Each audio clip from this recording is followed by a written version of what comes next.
Un lieu mythique pour tout supporter lensois et où les chants du COP désertés ce samedi matin semblent toujours résonner.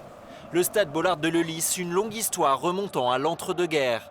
Félix Bollard, directeur de la Société des Mines de Lens, décide d'employer différemment ses ouvriers de la fosse 5, alors au chômage.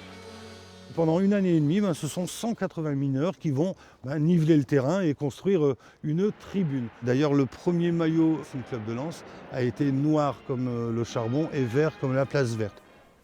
Les visites du stade se font autant à guichet fermé que les matchs du Racing Club de Lens en 2024. Plus de 10 000 curieux sont venus se nourrir des anecdotes autour du RCL et de son antre. Ce COP, il y a eu des tentatives pour le déloger au cours des différents travaux, pour y faire notamment des loges et tout ça.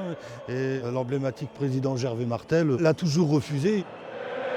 C'est beau, c'est l'esprit de Bollard, c'est l'esprit du RC Lens, de l'Artois.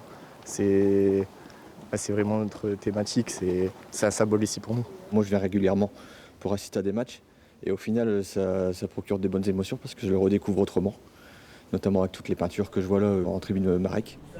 L'émotion monte d'un cran au moment de se plonger dans les coulisses, s'installer dans le fauteuil du coach lors des conférences de presse. Le vestiaire des Lensois est plus petit que le vestiaire des visiteurs.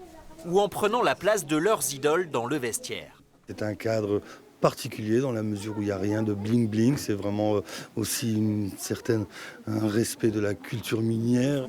Point d'orgue de la visite, emprunter le tunnel des joueurs pour ensuite s'approcher comme jamais de la pelouse. C'est incroyable, c'est un stade mythique. Donc, moi, depuis que je suis gamin, je viens au stade Bollard. C'est des frissons, on a des gros frissons. C'est impressionnant, on ne peut jamais être là au bord comme ça, au bord du terrain.